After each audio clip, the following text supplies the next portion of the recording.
Welcome to another edition of Traction Control. Today we're in one of Bahrain's famous seaports, surrounded by traditional boats called Buwanish. And today I'm going to be driving an SUV with a sport DNA inserted in it, although it's famous for one thing, luxury. So let's see what car I'm going to be driving today.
We're driving the 2018 Range Rover Villar. This car, of course, comes with a 3.0 V6 supercharged engine, horsepower 380, 0 to 100. It takes about 5.8, 5.7 to reach 100 kilometers. Well, speed-wise, it doesn't matter for me if this car goes in less than 5.8, 5.4, or even less. Because at the end of the day, I'm driving a Range Rover, and Range Rover is all about stability, luxury, the looks, the performance, the off-ride experience. One thing Range Rover did correctly with this car is they haven't went with the trend of the sporty SUVs in the market with the hatchback in it. So this car is a full-size, well, not full-size, it's a medium-size SUV. You've got enough room in the back, you've got enough room in the trunk to keep your stuff in it. So kudos to Range Rover for keeping that styling, not going with the trend of sporty SUVs hatchback styling. Acceleration, the car is beautiful. The V6 supercharged engine delivers when needed. You've got many driving modes as well in this car. I'm driving right now in comfort. It's nice, smooth. If you'd like to go more extreme, all you need to do is turn a dial on the screen and go to dynamic. And once we're in dynamic, the engine gets more power.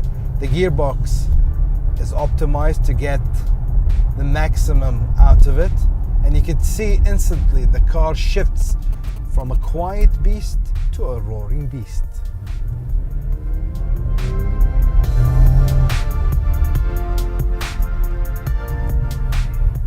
Handling of the car is very nice. Steering wheel is very responsive, and when you do sharp turns you can't feel the body rolling as well, which is a good thing as well, that everything is balanced. This car comes in between of the Range Rover Evoque and the Range Rover Sport. So if you'd like a bit more room than the Evoque, so this is your option of having the Villar. The Range Rover Sport is not everybody's cup of tea, because engine-wise and the body styling of the Sport is more aggressive, it's more sporty. This car is more relaxed, and what has more features than the Sport is the tech in it. If you're into tech and buttons and screen, the Villar is your choice to have. Of course, this car is the R Dynamic, which means you've got front spoilers, unique colors, 21-inch rims on the car, and the side steps, more features, more options than the regular car. The Villar comes also with a 4-cylinder supercharged engine, less horsepower of course, and of course less in price. Range Rover Villar. The reason why they called the Villar is homage to the original Range Rover that was launched in 1969. At that time, Land Rover were testing the Range Rover, and they didn't want the competitors to know that Land Rover were making the Range Rover, so they came up with the name Villar, derivative from the Latin villare, which means to hide. So, homage to the original Range Rover, this car was called Villar on the original model from the 1960s.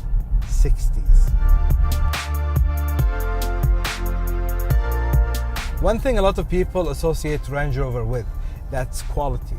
And the quality is so obvious. From the outside, you can see the design of the car. It's so beautiful, the distinguished new Range Rover look from the outside. And of course, the new design of the backside of the car. Inside the car, the leather interior is so beautiful. You've got the dashboard with leather trims all over, and you've got nice seats. White leather with black suede mixed together to give you that comfy Range Rover feel, and the ride, like I said, it's a dream. Air suspension makes this ride very quiet and comfy, and of course you can play with the settings as well. Like I said, we're doing dynamic mode right now, and if I just go to back to comfort mode, the car just goes smooth, quiet, and that's why you buy a Range Rover. It's not for the speed, it's not for the acceleration, it's for the build quality, it's for the luxurious items in it. And with the Villar as well, the tech is overboard. You've got 3 screens now instead of the normal 2 screens on the instrument and the center console. Now you've got one down here as well. You can play with the settings, your radio, everything without looking up and down, or it's just there. Nice and built for comfort. I think I need to know more about the car. Voice command. Radio. Say an FM command. Oh, and it gives you the British accent. Say an FM command. Tune in to radio. I didn't understand that. Please say an FM command. FM command. Say a FM command. FM command. Say a FM command. Saying, I've got a British guy talking back to me. I think my accent is Sorry, not. I missed that. I know. Please say a FM command. FM command. Say a FM command. Tune in to FM band. Tuning to FM. Oh yeah, good. Okay. I've never known how to operate a voice command. Too complicated for me. Thank God for buttons everywhere.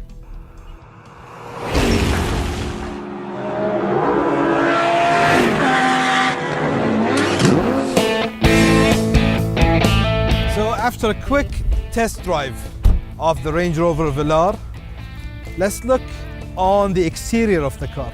This car comes in between of the Range Rover Evoque and the Range Rover Sport. So it's in the middle between the two models. It's smaller than the Sports, bigger than the Evoque, and this car is intended to compete against the newer SUVs that has the hatchback sporty looks. Range Rover Villar opted not to go with the design of going all sporty. It has the nice back side of the car. It's not sporty, it's not tightened inside. And of course, the car looks great from the outside. Of course, this car is the SE R Dynamic. R Dynamic meaning the spoilers are different, the front grille is different. You've got bigger rims, 21-inch, and of course, it gives this car a sporty touch, and at the same time, the luxurious Range Rover badge on it that gives you the quality inside of the car.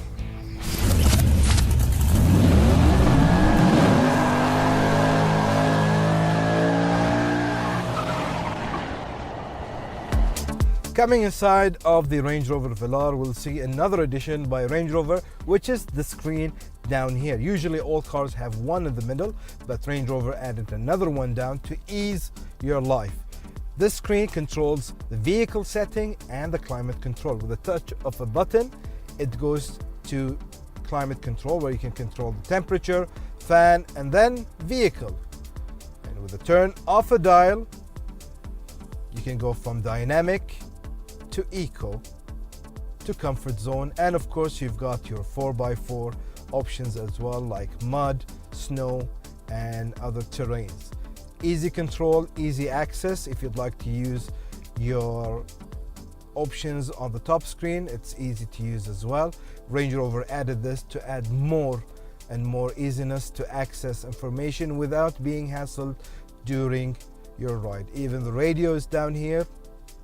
Telephone, you can use it up or down, it's up to you. Range Rover is just giving you an option of doing more with more screens in the car.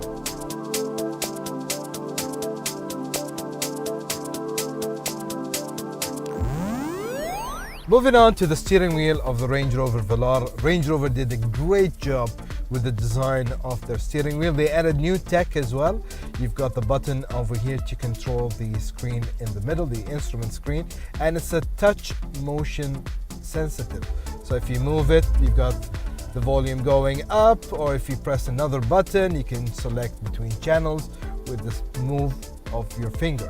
And then you press menu, and the screen changes the setting. The small screen in the side of steering changes, so you can control all of your driver assist, trip control, display options. Once you're happy with it, you press OK. Back goes to the original menu with your volume and channel selector on it.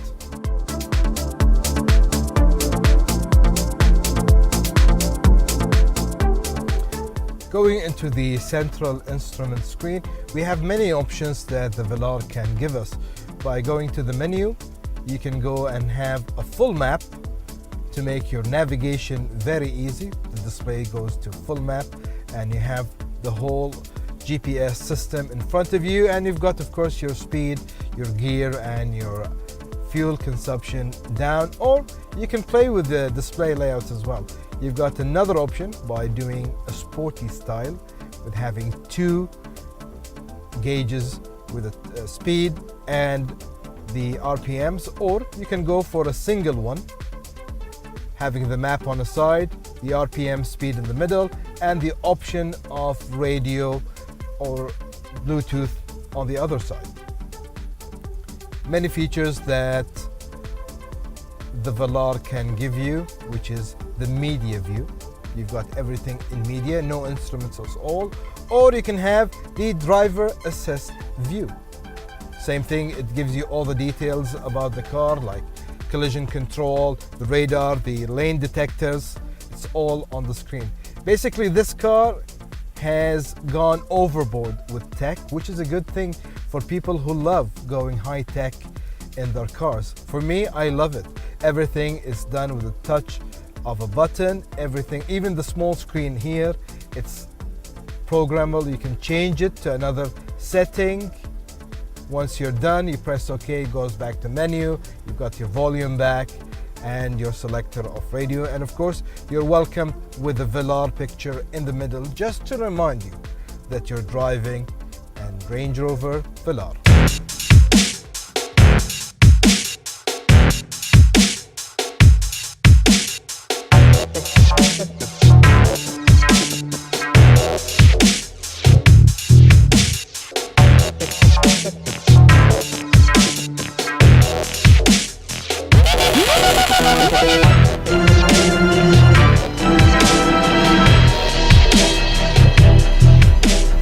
So here we had another test drive, the Range Rover Velar 2018 V6 3.0 Supercharged. Until next time, take care and goodbye in another edition of Traction Control.